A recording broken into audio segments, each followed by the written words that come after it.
Hey, what's going on YouTube? My name's Kevin, aka Gospel Gambit, and welcome back to our fourth installment of Climbing the Rapid Ladder on Lichess.org. If you haven't done so already, please like and subscribe for more future content as we go into more game reviews as well as coaching sessions down the line.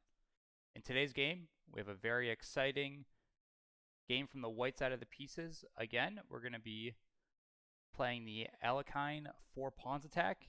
Today we did not get a gambit.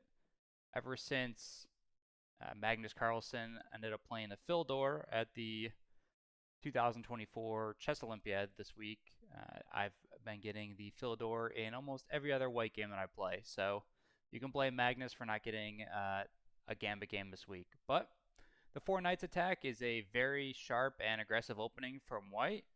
It gives white a lot of chances to strike a quick victory. And this game gets pretty crazy in the middle game, and then ends with a very nice bishop versus bishop endgame. So without further ado, let's hop right into the game. So the 4 pawns attack Alekhine defense is e4, knight to f6, and we push our e4 pawn right away to e5. The knight has to make a jump, and we support our pawn in the center. Now black is going to play d6 almost 99% of the time and try to break up this pawn duo that we have started in the middle. And so we see d6, and we follow up by attacking the knight one more time with c4, which is defended by our white light squared bishop, as you'll see that becomes important in a lot of the lines. So black has to retreat now to one of the only squares. If he goes to b4, then we simply can pick up the knight or push him back even further into that a6 square, which is not pleasant. So the 4 pawns attack gets its name after this move. We drive the f pawn forward to f4, creating a 4 pawn center. The idea behind this move is that if black captures, we're able to capture with a flank pawn, keeping our pawn duo, pawn trio in the middle here, all connected. And in the game, that's what we get. Take, take, and knight to c5. Now it's important that we don't get overzealous in pushing these pawns here. They are fairly weak, and we have not developed any of our minor pieces or major pieces. Black already has 2 minor pieces developed, and if this middle collapses, we could see very grave circumstances for white. Another key idea is we want to delay our kingside knight to f3 for as long as possible, or at least until we see this light squared bishop move. We would prefer our knight on f3 without being pinned, and if possible, we'd like to get our light squared bishop out to this light diagonal. Kind of asking black a question here, where does he want to play e6, closing off his light squared bishop, or does he want to try to float it out here on f5 or g4? So in this game, we reinforce the center with our dark squared bishop headed to e3. Black does decide to just develop his light squared bishop now outside his eventual pawn chain that he'll have here on e6 and f7. So at this point in the game, we do not mind driving our knight to f3. If black decides to waste another tempo, moving his bishop again to the g4 square, well, then we'll just break the pin with our light squared bishop and be ready to castle, putting a lot of pressure on this f7 square. So in the game, black continues his development with e6. We just develop to e2 with our light square bishop. We don't want to block our queen's help of defending this d4 pawn, as, like I said, very key that we get to keep our pawns here in the middle. Black goes with this move, knight to b4, aiming at the c3 square to fork our king and our rook. Just to simply get out of this, I'm going to play knight to a3. If we just castle here, black does have the option to play knight to c2, as our rook has no squares to get out of the corner. So we play knight to a3, and black strikes right in the middle. So as I see here, I see I'm 1 move away from castling. Black is trying to attack our middle here. If we turn on the engine, it would like us to either castle, play queen to b3, as we have ideas of taking this pawn twice and recapturing the knight, or simply take the pawn. So what would have been best would have been just to castle right away here. It would have reduced some of the complications in the middle of the game. But what I kind of saw was if I take, Black does not have the option to take back because I have a second defender, and it starts asking questions for where this b6 knight wants to go. So in the game, I do take this pawn. Black trades queens, and the whole idea of castling at this move is after this queen trade along the d-file, Black does have the option to drive a check and trade some pieces off if they would like, forcing my king to go uncastled. So as you'll see in the game, we take our pawn, so we're a pawn up right now. We take, and after knight back, getting out of this attack by our c5 pawn, Black is now attempting to take twice on c5. And in this move, we end up going knight to b5, counter-attacking Black, ignoring the threat of either knight or bishop take c5, as we would also like to drive our knight here into c7, delivering a fork and a check, causing Black's king to go uncastled as well. Now by playing knight to b5, we give up our protection of the c2 square.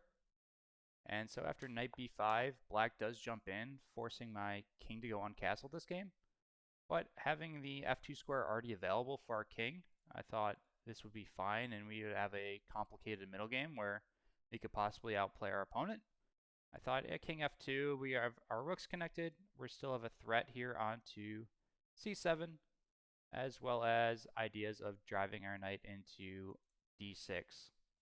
So we have to move our king, and after we move, Black decides to trade his knight for our dark squared bishop.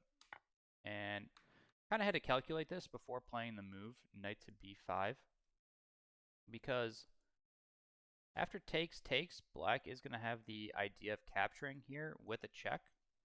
So we kind of had to make sure that we were safe over here on the king side. We obviously don't want to block the open d-file that we've created from our capture of the c5 pawn. So after doing some calculations here, I saw that I wasn't getting mated, I wasn't losing any material besides giving the pawn back, and we would still have solid chances here against Black. So takes with check, and our king is very active. It's giving us another defender of this e5 pawn, which is going to be able to free up this knight on f3 for getting into the game and being a more active role. And in this game, Black decides to castle kingside. He wants to castle kingside, put his king over here, and with both of his rooks kind of play on the king side of the board. Obviously, our king is fairly unsafe if he starts being able to get pawns pushing along the king side. And with his king tucked away over on like b8 or c8, then it would be very difficult for us to attack him. So we had to get active quickly.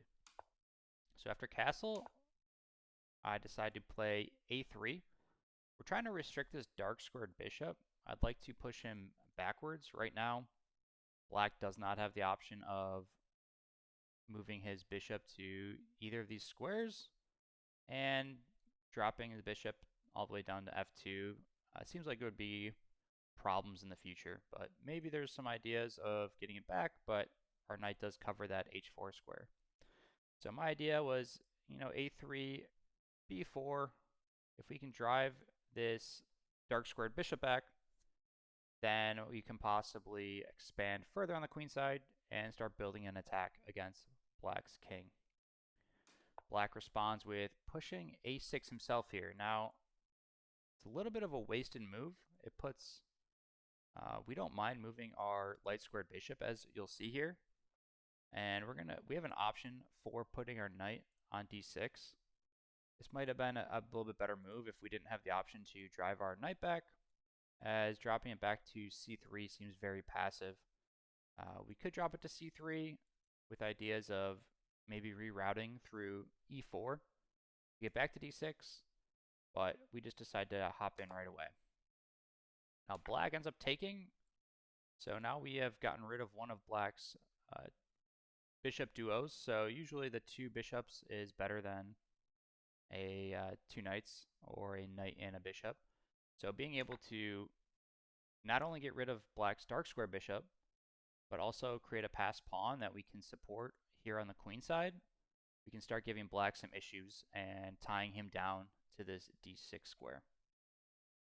So after we take, black ends up trying to start an attack here on the king side, but unfortunately he's just a little bit too slow. We play pawn to pawn to b4. Now we're trying to restrict black's a and b pawns as well. We do have a light squared bishop, so if we can get our pawns all on dark squares, we are going to be the one with attacking chances on black's pawns in the endgame. And that's going to become a key factor here as we get towards the end. So after b4 also restricts black's knight. Now black's knight can jump in to e5, but we do have that covered twice by our pieces. So now black really is constricted with how he wants this knight to develop further in the game to unblock his rooks to get active. He goes here. We have ideas of just pushing him back or just protecting our pawn again here on d6. So after b4, black does decide to expand on the king side with g5.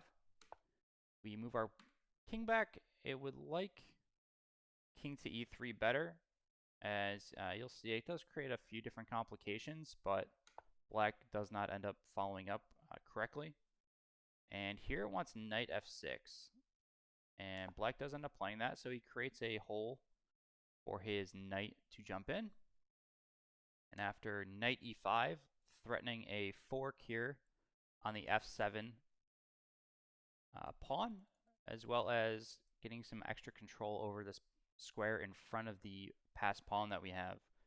We would like to eventually create either a pawn duo or even pawn trio. We would be willing to trade two pawns for two pawns here on kings on black's queen side, if that meant that we would have connected passers in the middle. So after knight to e5, the computer's suggesting that black should just take the pawn, because if he takes the pawn, knight takes, and we get a little bit of a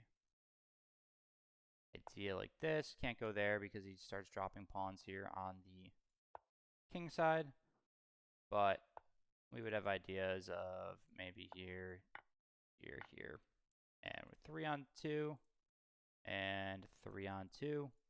We do have the bishop, so we would probably have some better chances, but our king is in front of our pawns here on the king side, so that would have been a way more equal endgame to go into, and probably would have been way more difficult to convert. Black did not end up finding this rook takes pawn, and if you remember, actually black did to get their pawn back, so we are even on material here. So black decides to go for this knight check, and after king f3, which is forced, also an important move, was moving our knight here. If our knight was still on f3, we would be checkmated. So we have this square here, and after knight takes, we take back with our rook, with the ideas of after rook takes, we take the pawn, and forking black's rooks again. So after this move, pawn up, we take the rook, and we head into an endgame.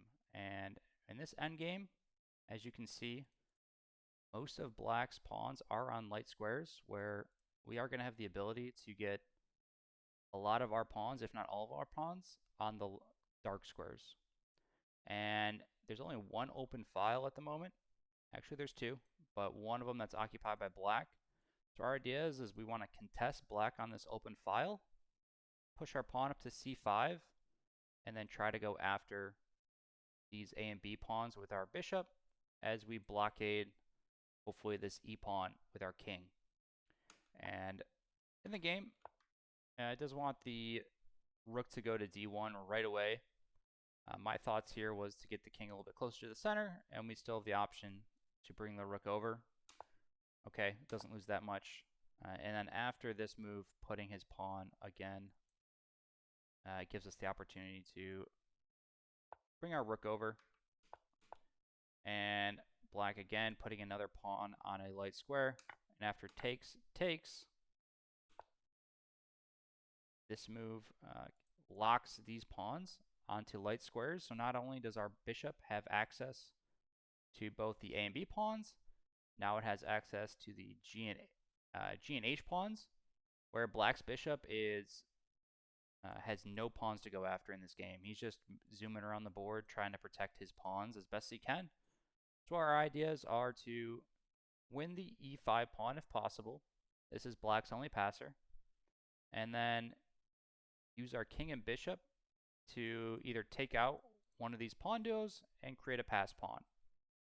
And in the game, after g3, king to e7, black's trying to bring his king into the game.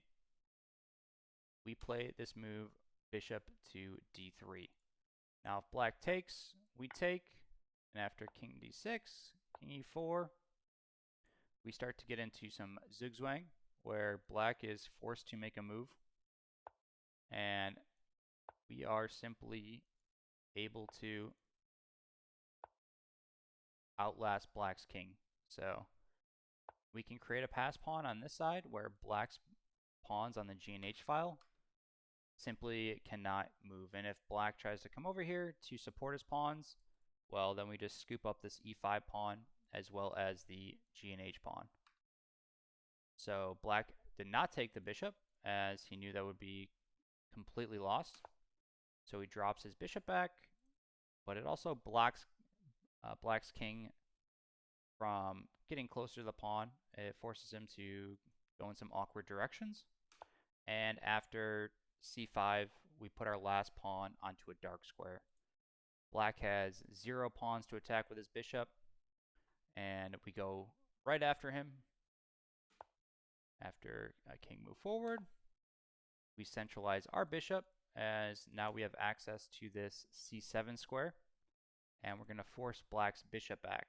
And because of this, we start worming our way into black's position here. Our ideas are to get our bishop here, continue pressure on the b7 square, and then if we can put some pressure on h5 as well, where we have the ability to either attack the b7 square or the h5 square, as well as get our king up, then black is going to fall apart here. So we force black to push his bishop back all the way to c8. We move our bishop forward. Black plays his king up here, giving us access to the h5 pawn. So if black goes here, let's say, and goes here, well then black just drops the pawn. And if black goes here, then we can push our king forward and win the e6 pawn. Then wants bishop d7. And after here, f6. King to e2. And the game would continue. And it would get complicated a little bit. We got to make sure our bishop doesn't get trapped, as that was the idea the computer had. But as you saw, with the ability to create a pass pawn on here, black is not going to be in time to capture our bishop and defend us queening. So after bishop to f7, king to g5, we bring our king into the action. This is not a threat here, as we just scoop up the e5 pawn. And black pushes h5 here, trying to create some counterplay. But we can simply just ignore this. If black captures, we capture right back. We block black's king out from ever getting past the 4th rank. And we're able to keep our pawns on dark squares. And if black ever pushes his pawn to h3, well, these pawns are locked together And our pawn on g3 is doing the exact same job. He's keeping black's king out, and black does not have the option to queen here on h1. So after pawn push, we take the e5 pawn, and now we are simply trying to trade bishops and create a pass pawn here on the queen side. So black decides to lock the pawns together. Right now we are blocking both f4 and h4. Our king has control of f5 as well as f6. So we simply bring our bishop back. If black trades, which is what happens in the game, black simply cannot get to our pawns here on the king side as we block all 3 squares, and black is going to be forced to drop back, and we can simply bring our pawns up as we keep king boxed in, black's king boxed in here. Hope you guys enjoyed the video today. A little bit different, not a gambit for this one. Like I said, I've been seeing the Philidor defense as white a lot this week due to Magnus Carlsen. So brush up on your 1e4 against the Philidor defense if you're out there playing the game. I appreciate you stopping by. Please like and subscribe, and we'll see you next day.